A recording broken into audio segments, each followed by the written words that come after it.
Hey, how you doing, everybody? This is Rob of Rule of Two Review. Welcome back and happy holidays. The year is almost over, which means I thought it would be a fantastic time to discuss my 10 personal favorite games of 2018. 2018 has been an interesting year in the world of gaming. I think the good side of 2018 has been, for the most part, a lot of really fantastic games have released across the board.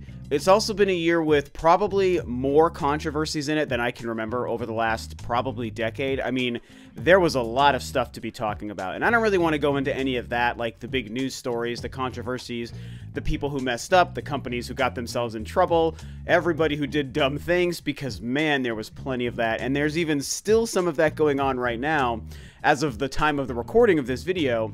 But I really just want to talk about the games, man. I just care about the games that released on all these different platforms, the stuff that we actually love to do and to talk about. And it was also a unique year because, as you guys know, I'm a Nintendo fan, mostly Nintendo-focused channel, love the Switch. And the Switch, I think, had kind of a slow year, and I know that some people want to debate that, and it really, everyone has their own perspective, and so my whole thing is, no one is wrong. If you found 20 games a month to love on the Switch throughout the whole year, then that's awesome. The kind of games and experiences I mostly look for across all platforms, there wasn't as many of those on the Switch this year as there was in the first year, the launch year, which I've discussed a few times. But, I mean, that's fine. I'm not, like, sad about it. It's just an observation more than anything. And there were some great games on the Switch that I did purchase and play this year, and that even made this list. So, don't get me wrong. It's not like there was actually nothing to play. I mean, and it's okay for a company or a console to have a slow year. That's not the end of the world. Hell, the PlayStation 4 and Xbox One had a slow 2 years when they first launched. I mean, that's just a thing that happened. So, either way, that's what we're going to do. Let's talk about my personal top 10 games of 2018. Any games that were releases from prior generations that came over to any current consoles, I'm not including those. So when you look at games like Bayonetta 1 and 2, Shadow of the Colossus, Donkey Kong Country Tropical Freeze, stuff like that, I'm not considering any of those. And so, yeah, with that out of the way, I guess let's go ahead and get started and start with number 10. So at number 10 might be one of the few surprises to a lot of you guys on this list, but I'm standing by it, and that is Mega Man 11. Now, I did pick up and purchase and play this game on the Switch, so this technically counts as a Switch game on this list, but it released on all platforms. And I know that not everyone maybe loved Mega Man 11 as much as they were hoping that they would, or they didn't think it necessarily delivered on what a Mega Man game should be, or what they wanted it to be, you know, coming off of the failure of Mighty No. 9 in an attempt to pull people away from Mega Man, all these different things. And all I can say is, man, I'm a simple guy, I'm a simple gamer. I grew up with Mega Man on the NES, because many of you guys know I am that old, and I thought Mega Man 11 was a perfect way to stay so true to the roots and the gameplay and the feel of the original Mega Man games, but still making it a little bit more fluid and bringing in some modern techniques with the gears that you're able to switch between. The idea of the gears that let you slow down time, or that change the amount of power in your shots, all this different stuff. That one change to this, it was the double gear system is what it called. That one change made such a difference to the way a traditional Mega Man game played. And then, of course, you look at the updated visuals. I loved the graphical style. I was a little bit nervous when I first saw it revealed, but having played the game through to completion twice, I actually think it's great. And so, like I said, because I just love old school Mega Man, and I didn't really need much more out of this game than I think a lot of people might have been looking for, I thought it was absolutely fantastic. I loved it way more than I expected. I played it non-stop for the first 3 days until I beat it, and then I went back and beat it again, and I almost never do that anymore. I do not have enough time. But with Mega Man 11, I did, and so hey, for me, it comes in at number 10. Coming in at number 9 is Dragon Ball FighterZ, which I played personally on the PS4, but also released on many platforms. And I mean, this game, you guys, is heaven for Dragon Ball fans. And although I never really talk about it here, I am a massive Dragon Ball Z fan. Like, I worship it so hard. I think it's a great show, and I love that it's become so famous and its legacy is so strong nowadays. And Dragon Ball FighterZ, I think, is the true Dragon Ball fighting game we've been waiting for literally 20 years, man. And I know, like, when the Budokai games were coming out, like, on the PS2 and in the 6th gen and stuff, I was so excited for those. And, like, the first two I purchased, and I liked them. They were certainly fun at the time, and they were neat. But they still never really scratched that Dragon Ball itch. And there was that Sagas game that came out also in the 6th gen, which was another attempt at, like, a story game. It was okay, but it didn't scratch that itch. Dragon Ball FighterZ is more than scratching that itch. That is like, it's the ultimate experience, you guys. It is so fluid, it is so beautiful, it looks and sounds and feels and plays like a real Dragon Ball experience should.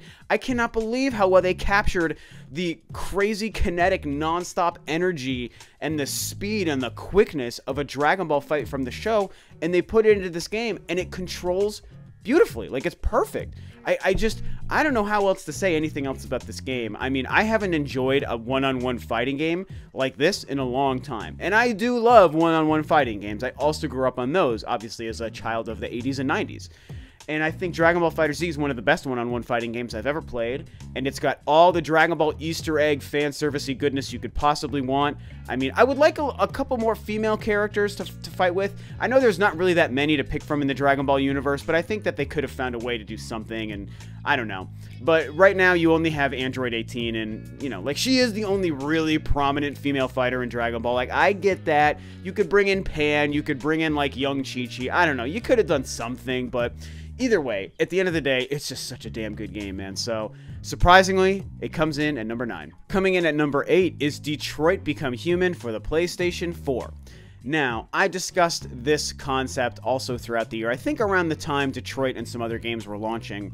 This is one of those heavily cinematic games. We know this is a game from the team behind Heavy Rain and stuff like that. And some people really hate those kind of games. And to be honest with you guys, I used to hate those kind of games. I used to just poo-poo the idea of something that's so cinematic, something that's trying to be a movie. I'm like, oh, that's not how you should play video games. It should be about gameplay first. You shouldn't be trying to tell a story, and you shouldn't have movies, and that's dumb.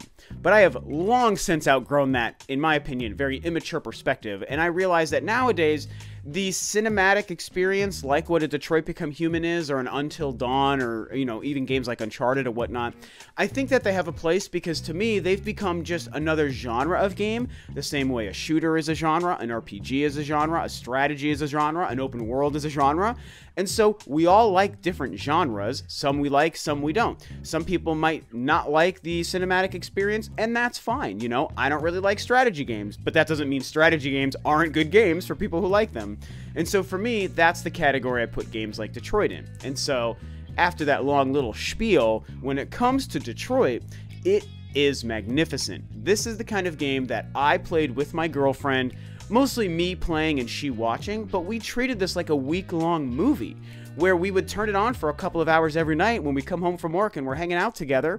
And it's like, instead of putting on like TV or watching a movie, we're playing Detroit, and it's like a movie, but it's interactive.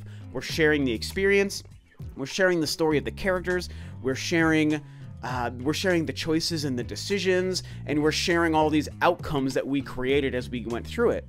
And so maybe people who would play this game by themselves don't have that same experience to enjoy it, and that's fine, I get that. But I do, and my girlfriend and I did, and Detroit is great. It's all about artificial intelligence in the future. How do humans adapt to it? How do they adapt to humanity? What roles do they play in society? How are they able to break out of their mindset of we are just here to serve humans? They create their own autonomy, and it tells a fantastic story of 3 main artificial intelligent robots trying to just figure stuff out. And I don't want to spoil much because there's tons of twists and turns, and there's tons of different decisions to make. And hey, if you like this kind of game, it's one of the best games like this that has ever been made. If you don't, then there's no reason to even to consider it. But obviously I loved it, and so it comes in for me at number 8. Coming in at number 7 is Hollow Knight on the Nintendo Switch. Now, Hollow Knight is a game that actually released on Steam and PC last year in 2017, but did get a release on the Switch this year, so it doesn't count as a last-gen remaster. It is a re-release of a previously released game, but it's a current modern game of this era, and so to me, it counts as a 2018 game on the Switch. And this was a game I was very excited for, and then people were just begging me to play it forever once it finally released, because I'm a Metroid fan, I'm a Metroidvania fan, and everyone said you gotta play it, it's really great. And it's interesting because I finally picked it up, and I bought the game, and I started playing it, and I was like, okay, yeah, this is good, but it wasn't blowing me away, and it wasn't really scratching the Metroidvania itch the way I wanted. And so I stepped away from it for a couple of months, but then I came back to it, and wow, that's when the game really hooked me. And I mean, to be completely honest, I still haven't even beaten the game because I'm just way too busy and play too many games. But I will eventually. I've put in a good amount of time with it now, and I've actually finally opened the game up, and I now understand the backtracking, the Metroidvania elements, the variety of the locations that you go to, all of the new gameplay elements that they throw into it. And it's beautiful, and it's just become one of my favorite experiences, and I love everything about the essence of this game. I adore the music and the setting and the tone and the ambience of it. It is to die for. Super smooth, super pristine, perfect platforming gameplay, lots of Metroidvania backtracking. It's everything people promised, and it's everything I wanted out of it. So for me, it comes in at number 7. Coming in at number 6 is Octopath Traveler for the Nintendo Switch. Holy smokes, you guys, this game really floored me. I got more and more jazzed for this as it started to get closer to release. I actually never played the demo, even though I always meant to, and I did download it. I don't think I ever turned it on, or maybe I started to but had to turn it off and step away. But by the time the game came out, I was like, all right, I'm not really a hardcore RPG guy, and I'm not really a JRPG guy, and I don't love turn-based battle games. But I was excited for this. I wanted to check out an exclusive Switch RPG from Square, and it blew me away, you guys. I love this game. It is so freaking incredible, man. The visuals obviously are beautiful. That's the first thing anyone thinks of.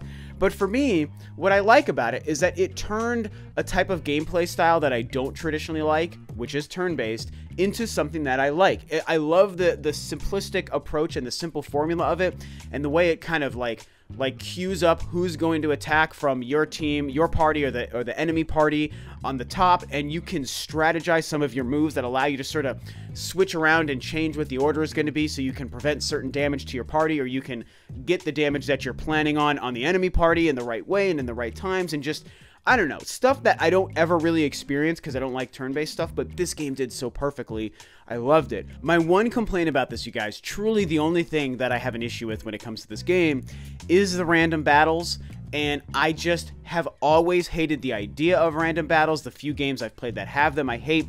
I know some die-hard RPG fans love them, and it's true to the formula, and that's fine.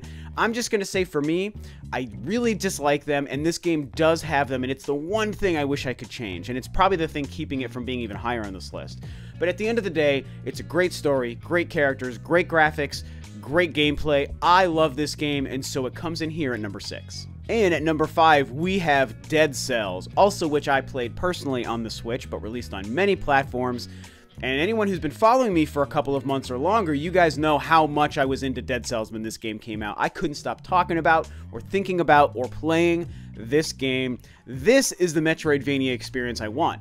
And it's tricky, because it's also kind of wrapped up in the roguelike genre, and I really didn't like the idea of roguelikes. I've never liked the idea. I was excited for this game, but I was also like, I just wish it didn't have the roguelike thing. Otherwise, I can't wait to play it.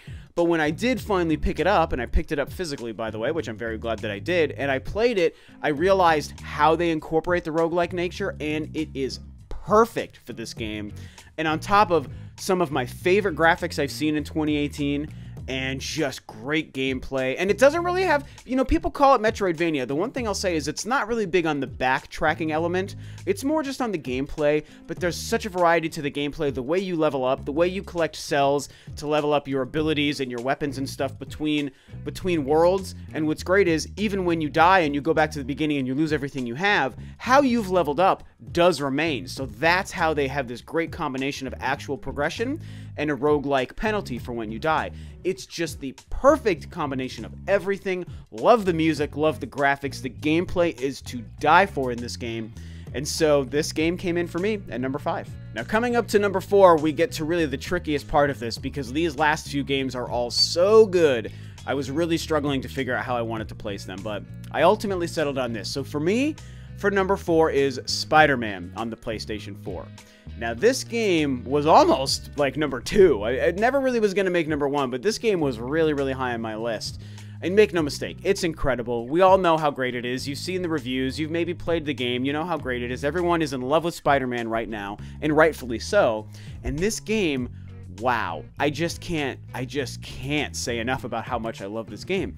When this game started and I finally turned it on and I understood how it played, what the web swinging and the parkour was like, and how big the city was, and the fact that I could go anywhere, high or low, Oh my god, I got those nerd tingles of you're just like, I'm so excited for this experience that's in front of me for the next couple of weeks or however long. Oh my goodness. And it just delivered. It is so fun to swing through that city. I think it's the #1 thing they knew they had to nail in this game, and they nailed it. They absolutely delivered on it. And you know, I'm a child of that 2004 6th gen Spider-Man 2 game that was all the rage, and I thought it was so incredible back in the day. And this is the perfect way to take that formula and make it modern. It's beautiful. It has great graphics. The only complaints I have is you kind of get a honeymoon effect after you get used to how big the city is and what the gameplay loop of the game is, and so that kind of wears off, and so the spectacle wears off a little bit. And then obviously there's really nothing to do on foot, and there's no one to interact with on the ground, and so that part feels a little bit hollow. But if you don't worry about that stuff and you just focus on swinging and fighting and doing missions and leveling up all of your abilities, it is magnificent. And so for me, Spider-Man, one of the best games of the year, comes in at #4. Now coming in at #3 is Monster Hunter World. Oh my goodness, this game. Now, amongst Monster Hunter fans, of which I am a fairly old Monster Hunter fan for about 10 years or so, some people find this game divisive, and they feel like that maybe Capcom dumbed it down or made it too easy for people to play, or it just, you know, doesn't compare to the previous formula of the games. And personally, even as somebody who's been playing the game for 10 or 15 years, I gotta disagree with that. I think that what they did with this game both improved, finally, the overall formula and approach to a Monster Hunter game, while, yes, lowering the barrier of entry for new players. And so while they did make it easier for people to get into it, that doesn't mean they dumbed it down or made it easy, because no, none of that's true. This game still is Monster Hunter, still is difficulty, still has a lot of stuff to figure out, and by making it feel more open world, by making every map its own big world, and making it so much easier to play with people online, and adding things like expeditions and the ability to replay quests, it's just so good, and the gameplay is the best it's ever been in a Monster Hunter game. And to be fair, I have a couple of buddies in real life, some back home in Denver, some here where I live now, and so we get together every once in a while and we'll just crank through a bunch of missions trying to level each other up and fight big monsters, and that's really where the game shines. If you have no one to play with, you might not enjoy it that much, and that's fair. But I have a very solid group of good in real life buddies that I play Monster Hunter with, and Monster Hunter World's one of the best games I've played this generation, you guys. I adore this game. Capcom nailed it. More of this, please. This is how I want Monster Hunter to be in the future, and so for me, it comes in at #3. Coming in at #2 is a game I know you guys have been waiting for, and that is Super Smash Bros. Ultimate. Oh my goodness, Super Smash Bros., you guys. It's another thing where it's like, hey, we all know about this game. We know how good it is. We're all playing it. And I mean, hey, it's the best Smash Brothers to date. It's got the biggest roster. It's got the largest collection of stages. It's got, while not perfect, it has the best version of online we've had so far, at least in terms of connectivity. There are some complaints with online, but the connectivity, it lags, but it's way better than it was in any previous online Smash Brothers game, and so that counts for something. I love the new modes. World of Light is a ton of fun. I love the change to the classic mode. It's been my favorite thing to play in this, you guys, is the change to the classic mode, where they adapt the matches and the stages and the final fights to the character that you choose to go through the classic mode in. I mean, I can't say enough about how much fun I'm having with that, you guys. And so, yeah, it's Smash. It's the best Smash. It's the best fighting formula that they've made. They've only improved on every game since Brawl, because Melee is better than Brawl. I still like Brawl, but from Brawl, they then made a better game and a better game, and now we have this. And I just think that that's, you know, Smash for Wii U, I've said this, is so underrated. It really is a perfect Smash Brothers game, but this game is even better. And, you know, it's the seminal release for the Nintendo Switch this year. I know we all were hoping for more games, but considering that this is the big game that they released, I can kind of deal with the fact that it's been a slower year for the Switch, because this game is that good. Smash Brothers is amazing. I can't say enough good things about it, so it comes in for me at #2 for 2018. And so that means for #1, you guys already know what it is. It is God of War on the PlayStation 4. And, you know, you can say maybe I'm drinking the Kool-Aid or I'm just buying into the hype and whatever kind of stuff you want to throw out there. I don't even care, man. I don't care. I know me. I know what I enjoy. I know when a good game is a good game. I even know when a game is good when it's not for me. I can recognize quality, and hopefully you guys can too. So even if you're not into God of War, you got to be able to recognize greatness when it's there. And God of War is such an achievement. I have no words to talk about how incredible God of War is. I am somebody who loves God of War since the first game on the PS2. I'm sure a lot of you guys are the same. So I've played all 4 of those previous games, including the Ascension prequel, which was okay. It wasn't bad, but it was just okay. But I liked all those games. God of Wars 2 and 3 are so flippin' good, and I love that classic God of War formula. So going into this, I was nervous about it, knowing that they changed it. I mean, I could tell all the previews, it's like, okay, yeah, it's beautiful. But God of War games have always been gorgeous for their time, so that's fine. I mean, I like great graphics, but it's not going to be the selling point if the game isn't actually fun. And I expect a certain kind of fun gameplay with my God of War experience. And so going into this, I was nervous, but man, they just abolished all of those worries right away. I love the cinematic presentation, but more than anything, what surprised me is how this game actually is a gameplay first kind of game. And I didn't expect it. I thought it was going to be a little bit more like a Detroit or an Until Dawn, or even something like the Last of Us games, which are a great blend of cinematic and gameplay. And I would have been okay with that, but I was like, I just like the old God of War games where it's just mindless button mashing combo action. Like, I just love that. This game, while it is very story and cinematic heavy, it turns out to be a gameplay focused game. And I love that, you guys. And the gameplay is incredible. The change to the God of War formula that they added in this game turned out to be such a perfect change. And I definitely admit that I still miss that old God of War formula with the Chains of Olympus and all that stuff. I do miss that. But I am totally happy to welcome several more games using this gameplay style because they did it so perfectly. I realized I don't need to jump. I realized I don't mind it when Kratos stops to talk to his son or meets a witch in the forest. I realized I don't mind it when I have to sail through a big river just to go somewhere to do some more missions. I love everything they introduced in this game. And beyond that, the spectacle of the game already hits you like right in the face when you start the game, but somehow for this humongous experience that just goes and goes and goes, it gets better. The spectacle gets bigger. There's more stuff to do. They keep throwing in new things. They keep throwing in new weapons, new enemies, new challenges. The scale gets bigger. The bosses get crazier, and the world just gets huger and huger. I mean, this game, it literally starts at 10 and goes up from there until the credits roll, and then the credits, it has the audacity, after all of the humongous, insane, jaw-dropping things that this game throws at you for 15 hours, you get to the credits, and it's a soft ending. And that artistic touch floored me, you guys. The soft ending to this game that also included a pretty big twist. They didn't make a spectacle out of the twist. It was just kind of a thing that was just sort of said.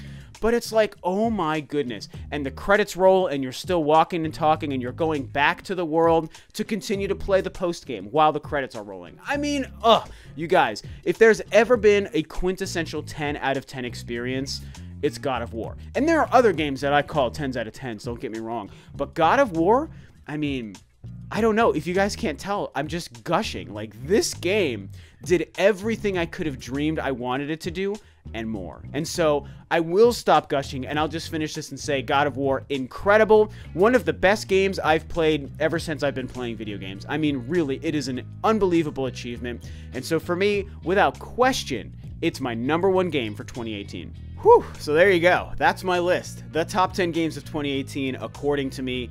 This was pretty difficult. Like I said, I mean, really those top 4 games, I always knew God of War was going to be #1, but it was really slots 2, 3, and 4. Those games that were included, I was like, man, I don't know what order to put these games in. They were all basically my #2, you know. Smash Brothers and Monster Hunter and SpiderMan were all my #2, but I had to put them in an order, and I feel good about my order.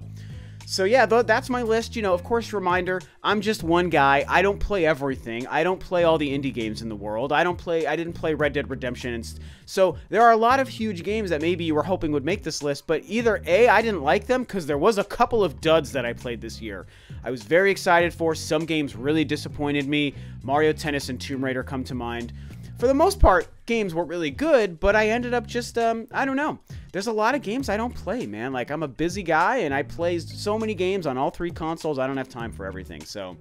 I was going to do an honorable mentions, but I don't want to make this video any longer, so I think I'm just going to wrap it up here. This was a lot of fun. Please, you guys, talk about my list of 2018, what you think about my order and my 10 games, and then, of course, share your favorite games of 2018 across all platforms. I love talking about this stuff, and I'll be coming back soon with my top 10 most anticipated games of 2019, and that is going to be a lot of fun, you guys. You're really going to want to check it out. I'm sure you will like it.